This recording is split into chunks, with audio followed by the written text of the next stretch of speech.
ప్రభువుకు స్తోత్రాలు. దేవుని సముఖములోనికి ఈ దినం యూట్యూబ్ ద్వారా మీతో కొన్ని విషయాలు మాట్లాడాలి. దగ్గరికి రండి. ఆ పనులు మానేసి దగ్గరికి వచ్చి వినండి. 5 నిమిషాలే కదా. దేవుడు రోజుకి 24 గంటలు ఇస్తే 5 నిమిషాలు కూడా దేవునికి లేవా? ఎంత విచారం అండి. సమయము దేవునికి ఇస్తే దేవుడు ఆశీర్వదిస్తాడండి. దేవునికి ఇచ్చిన సమయము కానీ, దేవునికి ఇచ్చిన డబ్బు కానీ అది వృథా కాదు. దేవుడు దానికి ప్రతిఫలం ఇస్తాడు. ఈ దినం ఆదికాండం 18వ అధ్యాయం 14వ వచనం. యెహోవాకు అసాధ్యమైన ఏదైనా ఉన్నదా? Is anything too hard for the lord?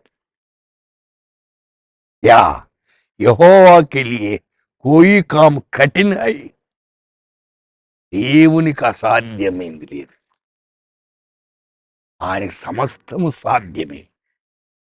మానవులకు అసాధ్యమైన చాలా ఉన్నాయి, కానీ దేవుడు సాధ్యం. నీ క్లిష్ట పరిస్థితులను మార్చేవాడు ఆయనే. నీ బాధలు తొలగించేవాడు ఆయనే. నీ పిల్లల విషయాల్లో ప్రత్యేకమైన శ్రద్ధ వహించేవాడు ఆయనే. అయితే ఆయనకు అసాధ్యం.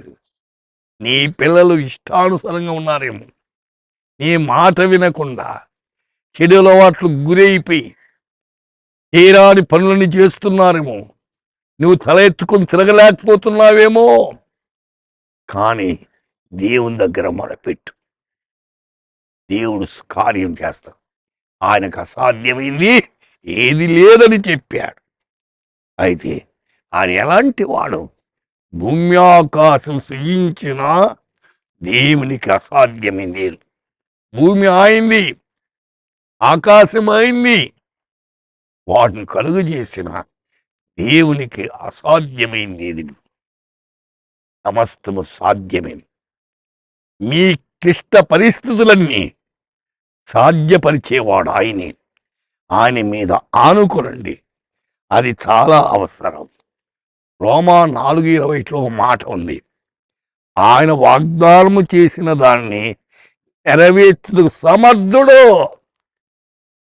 దేవుడు మాట తప్పనివాడు, తన నిబంధన నెరవేర్చేవాడు.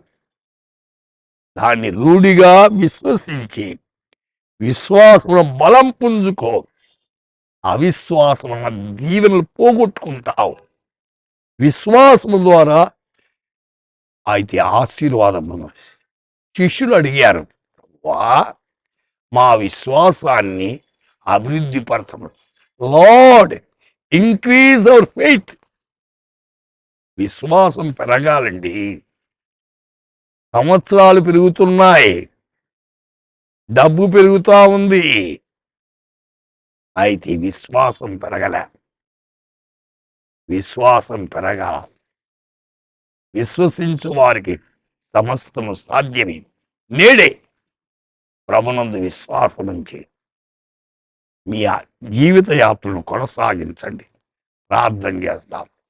ప్రభువా, వింటున్న ఈ శ్రోతలంతా అవిశ్వాసాన్ని తొలగించి విశ్వాసము అభివృద్ధి పొంది ఆత్మీయ దీవెనలు పొందేదానికి కృప దయచేయమని యేసు నామమున ప్రార్థిస్తున్నాము తండ్రి. ఆమేన్.